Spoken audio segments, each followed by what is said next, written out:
My castaway this week is the composer Debbie Wiseman. Her work is wide-ranging, but her talents are most often employed in crafting lyrical, melodic scores for film and TV. If you've watched Land Girls, Judge John Deed, Haunted, Lost Christmas and countless other productions, hers is the music woven through the storyline, atmosphere and pace of the drama. Now a visiting professor at the Royal College, her unlikely introduction to music came through a bashed-up old piano sitting in the corner of a hotel dining room. Even though it was mostly used for storing the spoons, she felt, aged 8, an overwhelming want to discover what it could do, and was soon racing through her musical grades. She says, "Seeing those little black dots on the stave and the language of it, I understood it all immediately.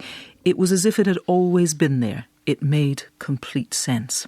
So, Debbie, much of your work for films involve, of course, inevitably writers and actors and directors. I'm wondering, from the point of view of the viewer, how you would encapsulate the importance of a good film score. For me, it's everything that you can't actually see on screen. So we can see the gorgeous cinematography, we can see the actors. What we can't see is the subtext, what's going on underneath, what the actors are perhaps feeling. And often a director will say to me, "Look, I've shot this scene, and you know what? It hasn't got quite enough passion in it. You know, it's a love scene and there isn't enough passion there. Can the music add passion? Can it add what isn't there necessarily on the screen?"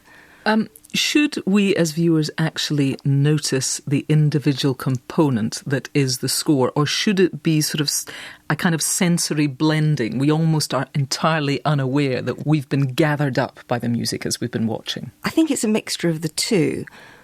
The music is not centre stage. I mean, if I wanted to write a concert piece, I'd write for the concert hall. You know, the audience is completely listening to the music on its own in a concert hall. But when they're in the cinema, they need to experience the whole, and the whole is the lighting, the costume, the drama, the acting, and the score. But the score is so important. You know, I watch a film without music all the time, but most people never see a film without music, so can't really appreciate the massive power it has over the images. John Barry. Is that for you then, John, the essence of music, its romanticism? It's what attracts me, yes. It's very fundamental and it's timeless, and it's almost like your musical DNA. It just comes out that way, you know. So when you're given a story like Out of Africa or Dances with Wolves, you're looking into it for its essential romance in the most profound sense. Yes, I think when you're given an opportunity to write music for a movie like that, I think there's a great danger, and a lot of the composers of the 30s and 40s did it. They played the scenery, and it becomes just big music for the sake of big music.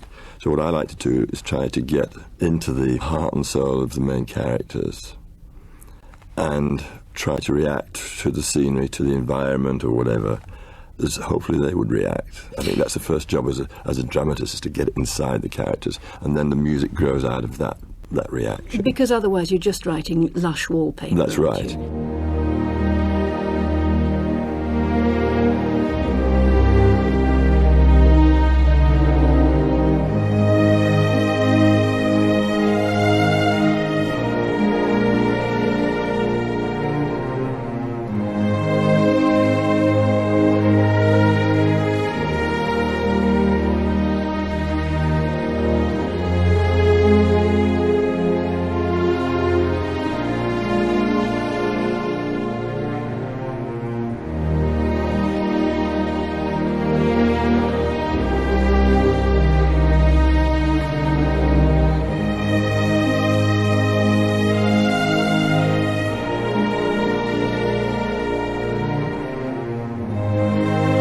Where does the score begin? Can it be while you're loading the dishwasher or walking the dog? Or At the piano. It's always at the piano. Is it? Yeah.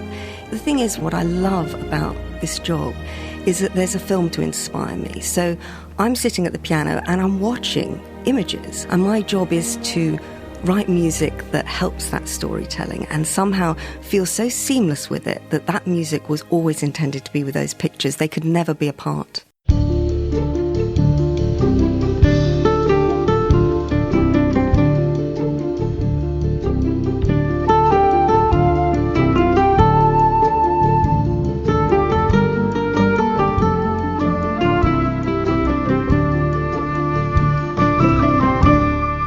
so interesting that you said just a moment ago that sometimes a director will say to you, I didn't quite get the performance that gave me the passion, or the lighting didn't quite dictate that scene as it should have been. You need to bring that to this scene. Are you ever stuck in a situation where you think, I'm good, but I'm not that good? Well, the music can't save a bad film. If a film isn't working, it's not working, and the music won't be able to save it. But a bad score can ruin a film, that's for sure. OK, time for some music. Tell me about your first one then. What have you chosen and why? Well, if you cast your mind back to 2012 when it was the Queen's Diamond Jubilee pageant, some composers were invited to write a piece of new water music, and I was included in that lovely invitation.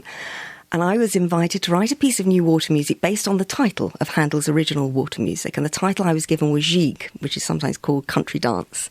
And then we were on the barge. I was invited to get on the Georgian barge on the day and conduct my piece. And of course, we all now know how terrible the weather was on that day. And it poured with rain and we all got thoroughly soaked. But my lasting memory of it is floating up the river, millions of people lining the riverbanks, waving and smiling, this overwhelming feeling of goodwill. And on that day, everyone felt so proud to be British.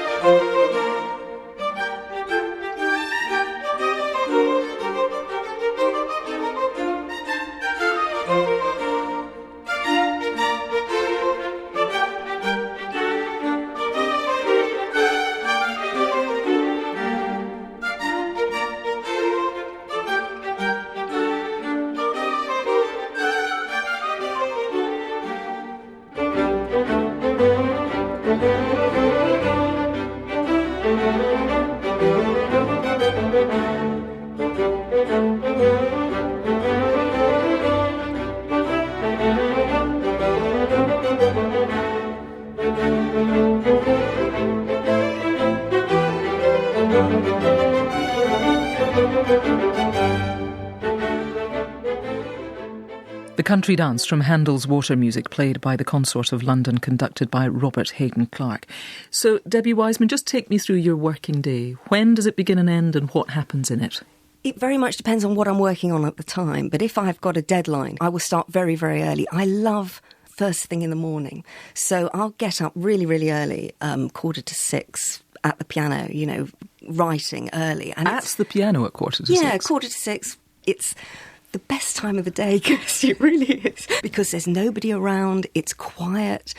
It's such a beautiful part of the day, and I love it. I love between about 6 and 9. And you say writing to a deadline. Give me an extreme. What's the most ludicrous deadline you've ever been given? Well, there've been many, many ludicrous. The score for Wild I had to compose in 3.5 weeks. It was about 70 minutes of orchestral music because there was a problem with the production. I was brought in very, very late in the day.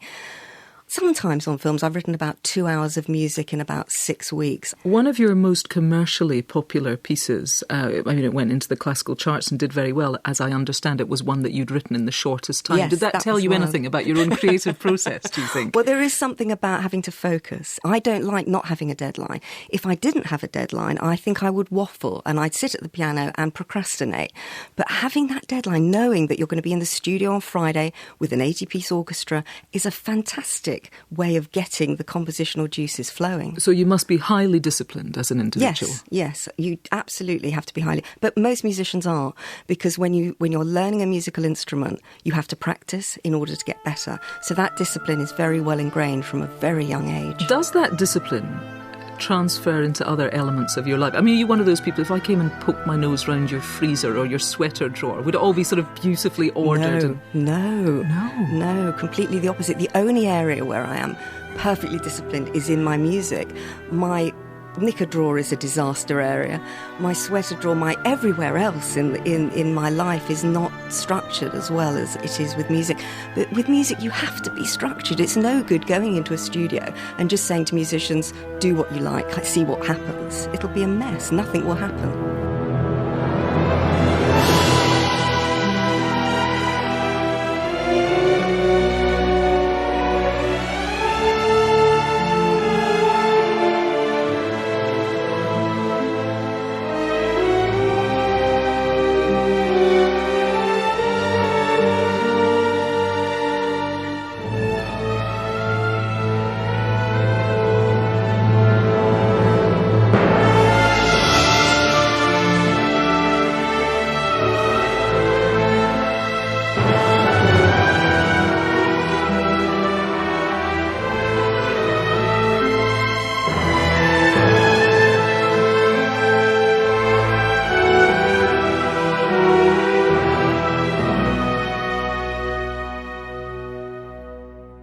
Let's have your second piece, Debbie Wiseman. Tell me about disc number 2.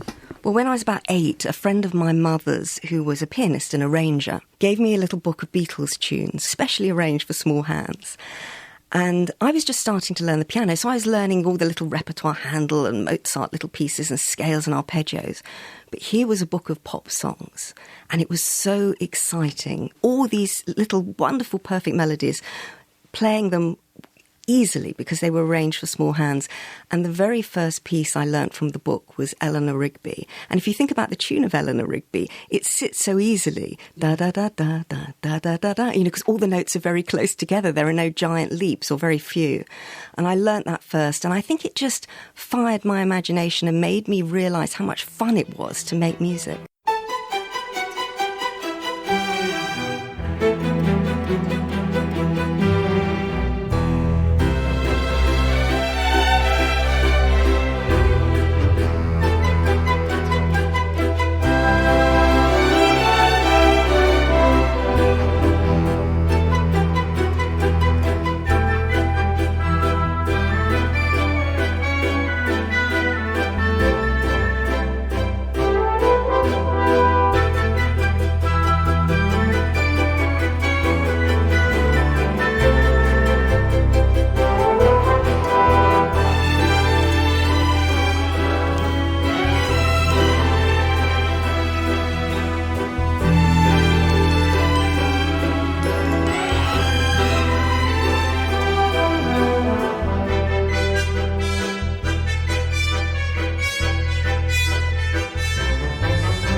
So, Debbie Wiseman, you were born, I don't really need to tell you this, you were born in 1963. Your mum and dad, Barbara and Paul, you were born into a house in North London.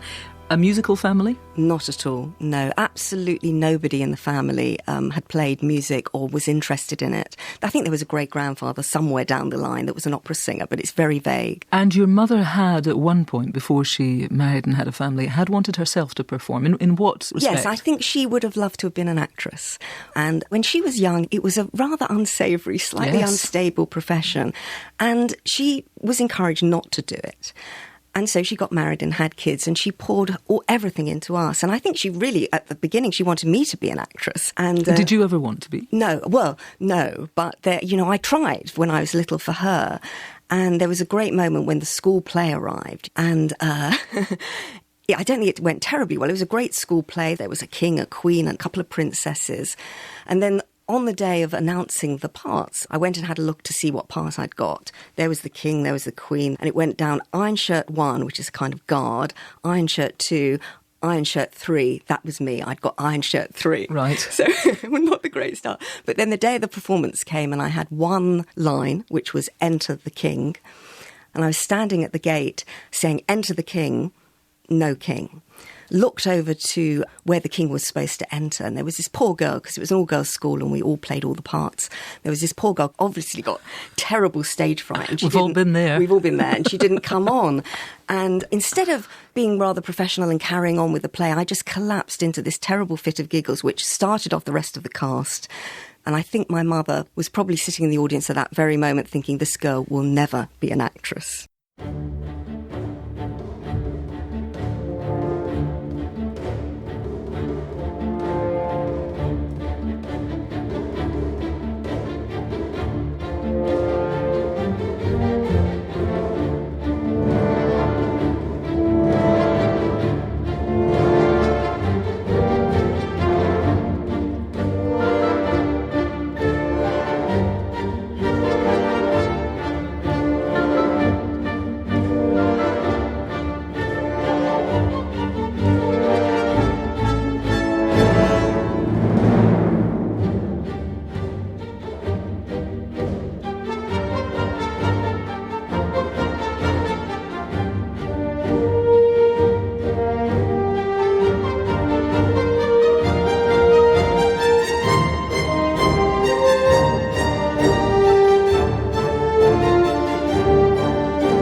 what about this bashed up old piano that I mentioned in the introduction then? You were on holiday with your parents and you just saw it in the corner of the dining room, and what happened when you saw it? I just was fascinated by it, and I must have been the most annoying little girl in that hotel, because every time there was an empty dining room, I would sneak in and try and play. I think it was just wanting to discover the sound it made, you know, and the look of it, the black and white keys, everything about it I absolutely loved. And this poor piano was used as a cutlery drawer, you know, they kept teaspoons in it. It was so bashed up, it must have made the most horrendous sound. But presumably, yes, given that it would have made a horrendous sound, even if you'd been a sort of Mozart protege type, did you get any tune out of it? Probably not. I mean, my mother, this may be a sort of lovely memory now, but she thought that I was making little tunes at the piano, but I probably wasn't. I was probably just bashing it like any kid does. And your father was a businessman. He trained as an accountant himself. He didn't want you to get a piano at home, did he? No, there was a big family row which went on for months, actually, because, you know, he was very practical, a great businessman, but not creative. And, you know, he brought out all the usual excuses. We haven't got enough money. We haven't got any space. It's going to make a noise. All those sort of things. But my mother had this big personality and she wouldn't give up. And in the end, after months of big arguments, my father had to give in, and they compromised and they said, OK, we'll hire a piano.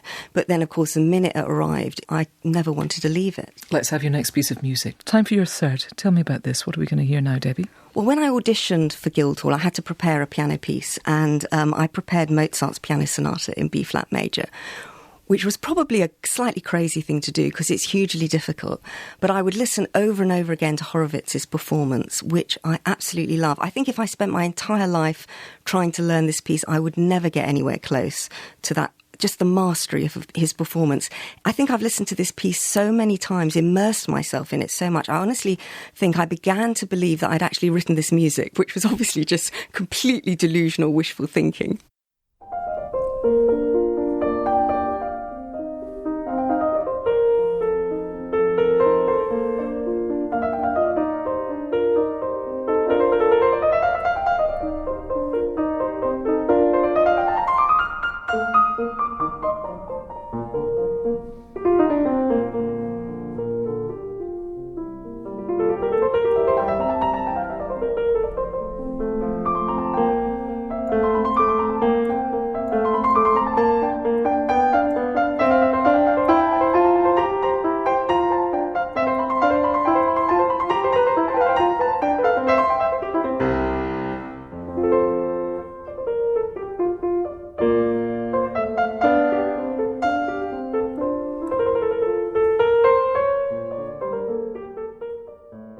Part of Mozart's Piano Sonata in B-flat major, played there by Vladimir Horowitz. Debbie Wiseman, as you were sort of wheeking your way through the music grades, it must have been clear to not just your piano teacher, but to your parents as well, that here was a girl who really had something going for her in terms of talent. Just give me an indication of how quickly you managed them. Well, I think I got to about grade 8 when I was about 10 or 11, something like that. Ridiculous, really. But that's because I was completely obsessed with it. I did nothing else. My French, my English, my maths at school went by the board a little. And you have said that there was a time when you were a child that writing songs particularly was, you described it as an escape when you were younger. What were you escaping from? Everything. I mean, anything that was difficult, anything that was tough, anything that was sad. Music is a great escape. I mean, all through my life, whenever I've had to face anything that's been difficult, music has been there as the answer to it. So when some of us might go and pour ourselves a large sort of glass of red wine or open the biscuit tin, you go to the piano, do you? Yes, I do. I go to the piano or I write. It's so all-consuming. When I'm writing, I can't consider anything else. I can't think about anything else because I'm so involved in the music. So any pain, any upset that's happened. I mean, after my mother died, it was a terribly sad time, and the one thing that kept me going was writing music, because I knew that in a way that was her gift to me, and that I could release any tension, anything through the writing of the music.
So as you were beginning to develop your skills and your articulacy as a musician, one thing that was fundamental in that, as I understand it, was the Saturday music school that you attended. What was it that happened there?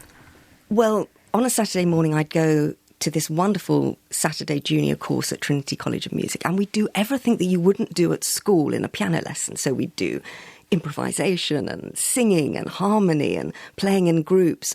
It was so exciting. I used to live for those Saturday mornings, getting up to the college and just loving every second of it. Tell me about your next disc then. What have you chosen and why? Well, when I started music college, we were encouraged to write quite experimental music, avant-garde music. And although I could understand that kind of music academically and theoretically, it didn't draw pictures for me. It didn't draw me in emotionally. So I was struggling. It was a big stumbling block when I started. And then my brother brought me home a recording of Messiaen's Tarangalila Symphony. And suddenly a whole new world opened up, because here was music that was modern and contemporary and exciting and vivid. I mean, Messiaen calls this piece a hymn to joy, and it is an absolutely jubilant piece.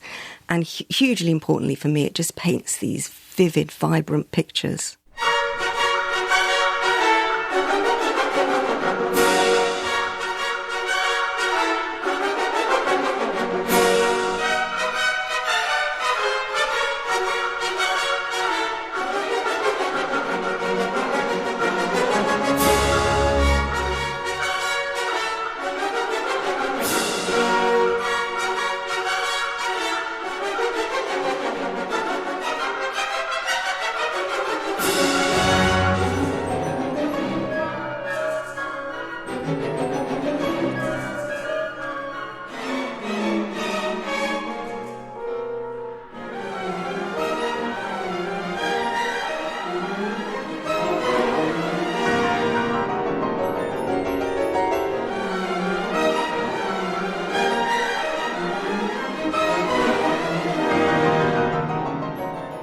Part of the 10th movement of Olivier Messiaen's Tarangalila Symphony, played there by the Berlin Philharmonic, conducted by Kent Nagano.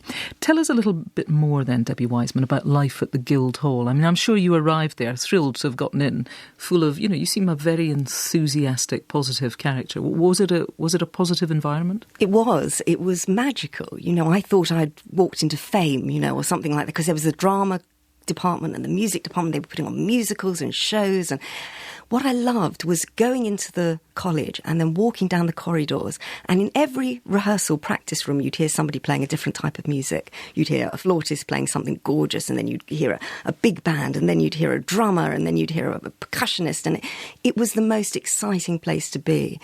I felt hugely privileged to have got a place there. Buxton Orr was one of your tutors there, the composer. How did you get on with him? What sort of character was he? Well, very badly to start with, because he was very clever and quite stern and quite pedantic about the way he expected music to appear on the page.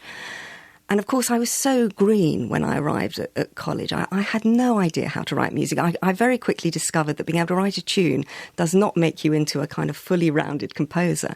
So it was a very difficult first 6 months, because everything I brought him he didn't like. He would, put a red pen through it. Everything? Pretty much everything, yes, because it was all rubbish. It was all terrible. Can I just ask you, what was rubbish about it? What was wrong with it? Oh, it wasn't written well for the instruments. It was badly orchestrated. He was pedantic about orchestration. When you write for an instrument, you must know how to write for it. Don't write out of its range. Don't write stupid things that they can't play, which is perfectly sensible, but you have to learn how to do that. How did you take all this criticism? Because, to get you there, you obviously were somebody who had been praised and admired for the fact that you were this, first of all, little girl, and then, young teenager who could do it. You get to the Guildhall and suddenly you're told, well, you can't do any of it. You're starting from scratch, yes. Absolutely. I absolutely felt like that I was starting from scratch. So how did you deal with the criticism? Do you take very it badly? Right. Very badly at the start. I was very upset, as you would be, and it felt very difficult those first 6, 7, 8 months. But the thing that drove me was that I knew everything Buxton was saying was right. I just couldn't implement it. I knew that the way he was teaching me was brilliant, but I just couldn't do it.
Let's have your next piece of music. Tell me about this. What are we going to hear? Well, this is actually a piece by Buxton Orr. What I love about it is it reminds me of his kind of Scottish roots. It's unmistakably Celtic in its feel. It reminds me of the sort of twinkle he had in his eye when he talked about things that he was passionate about. And also, importantly, it reminds me of his sense of humour, which I only discovered about 2 years into getting to know him. And this piece reminds me of everything that was great about Buxton. I just wish his music was played more on radio and performed more so that more people could enjoy it and appreciate it and love it as much as I do.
The Allegro Leggero from the third movement of the Caledonian Suite, composed by Buxton Orr and played there by the Royal Scottish Academy of Music and Drama Wind Orchestra and Academy Brass.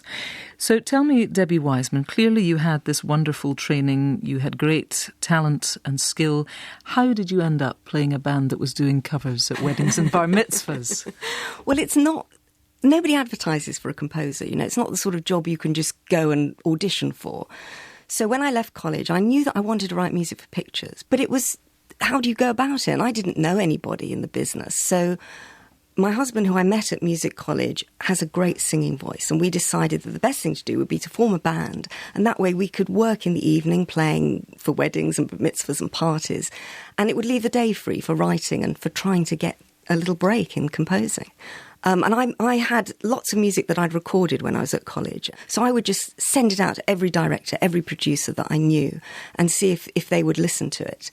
And eventually, after a couple of years, I got a break. So what is it like when you are working with a director, as you must do, you know, week in, week out throughout the year, and they sort of know what they want, but they do not understand the building blocks of music? Why would they? They're not composers, they're not musicians, in the same way that I don't understand camera technique or editing skills, but they're creative people, and I always get them to talk to me in terms of the story and the characters and what they want the music to bring to the film, rather than quavers and semi-quavers and instruments. And do they ever sit there sort of nodding and listening, and then it finishes and they say, no, we definitely don't like that? Yeah, absolutely. My first film that I did, Tom and Viv, about T.S. Eliot, the director came over, I'd written about 20 minutes of music, absolutely everything he said no to first time.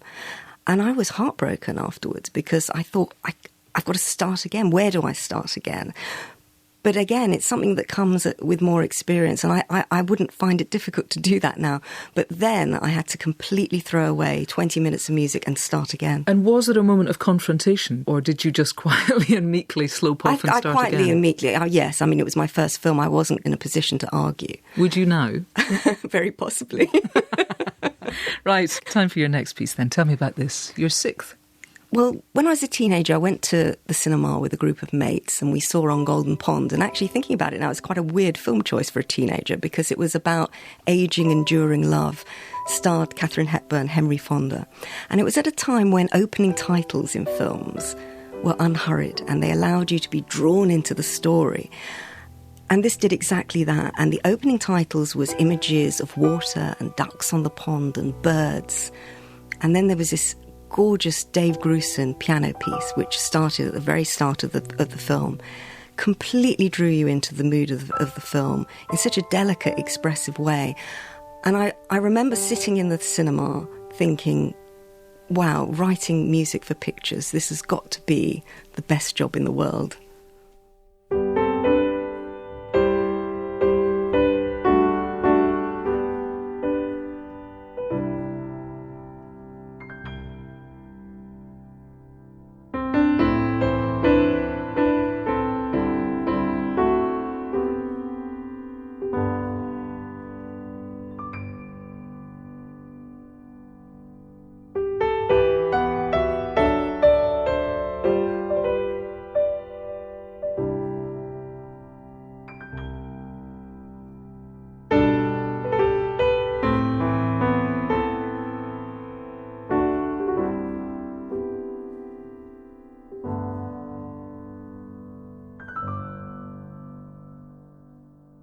The piano theme from the film On Golden Pond, composed and played by Dave Grusin.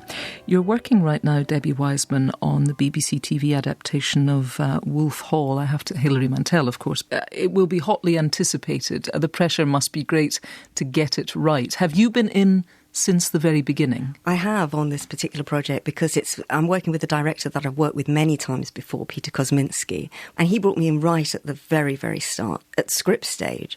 I've tried out all sorts of different things on him, all different orchestrations, all different instruments. We're going to use some Tudor instruments, some Western instruments, some modern, a whole mixture of stuff.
As I listen to you talk, I mean, your enthusiasm is clear, and obviously the talent and the hard work you've put in has paid off and will continue to do so. I'm wondering, throughout all these years, what have been the sacrifices for you? Quite a lot of sacrifices. I mean, not having such a wide and varied social life. You know, a lot of the time I have to call up my mates and say, sorry, I just can't make it this evening. Luckily, I've got a hugely supportive husband who I love being with, and we share the same passions. He loves music. We have the same values. The only thing actually we don't share is a love of football, because he is crazy about football, particularly his beloved Leeds United. And what do you do to relax that's not related to music? I go swimming. I love swimming, and it might surprise you to know that I love snooker. And I play... That does surprise me to know. Snooker, it has a lot of similar characteristics to music in that you have to completely immerse yourself in the game when you're playing snooker. And the sound of it, the sound of the balls and the accuracy and the precision of it I love, which is not a million miles away from that sort of practice makes perfect kind of mentality you have to have as a musician.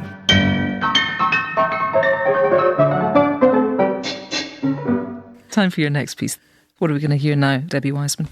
I love the sea. I love being by the sea. And Debussy's La Mer, for me, is just a masterpiece of conjuring up images of the ocean. And he finished it at Eastbourne. at the Grand Hotel, not looking out at the Pacific or the Mediterranean as you might expect. This was the English Channel. And my mum and dad loved Eastbourne, and we used to go there a lot, and I would go with them with my husband, and we'd go on family weekend breaks. And so this piece reminds me of all the lovely times we had together with my parents in Eastbourne. And I think musically, these are probably the most shimmering, luminous, glistening waves that you'll ever hear in a piece of music.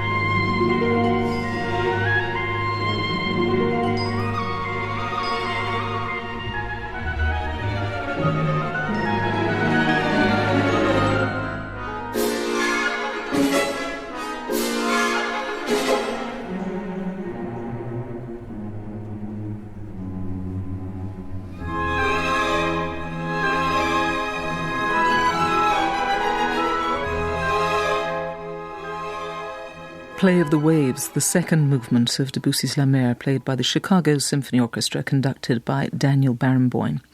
Debbie Wiseman, we know that your father wasn't keen in the beginning for you to get a piano. I wonder, as your success built and you had this very solid career, did your parents come and watch premieres of your work? Did they enjoy watching? Yes, they absolutely loved it. And my father couldn't have been prouder at the end. I mean, he was hugely proud, as was my mum. So the great thrill for them to come and listen to a performance or a concert or come to a premiere of a film.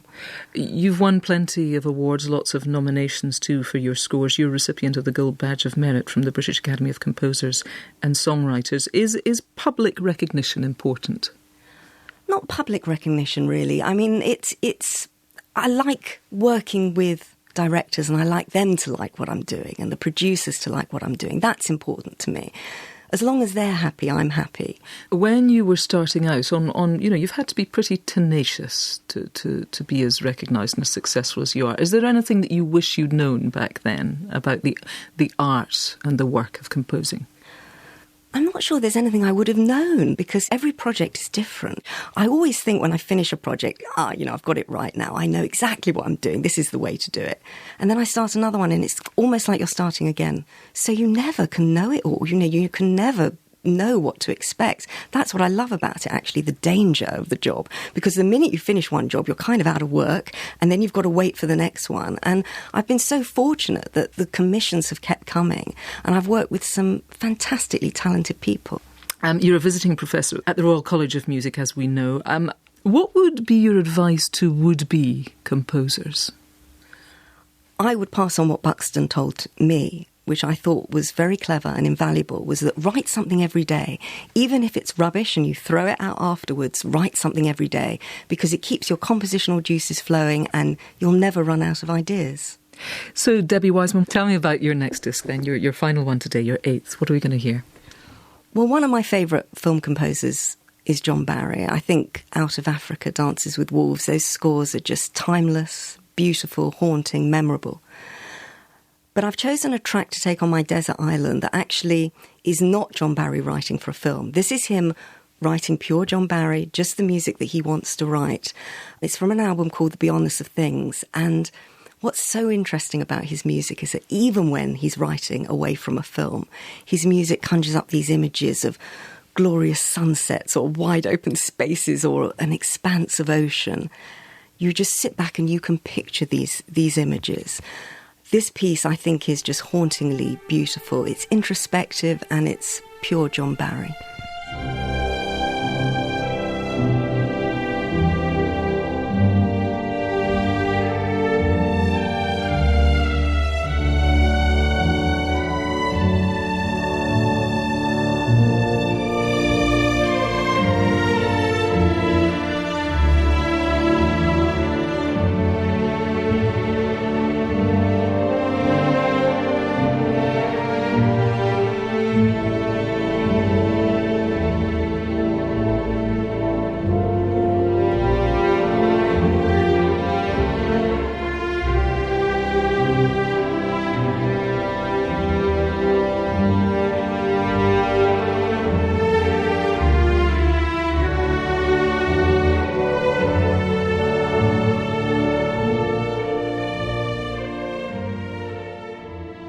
John Barry's The Beyondness of Things, performed by the English Chamber Orchestra. So I'm going to give you the books now to take with you to your desert island, Debbie Wiseman. I'm going to give you the Bible and the complete works of Shakespeare, and you get to take another book along. What's your book going to be?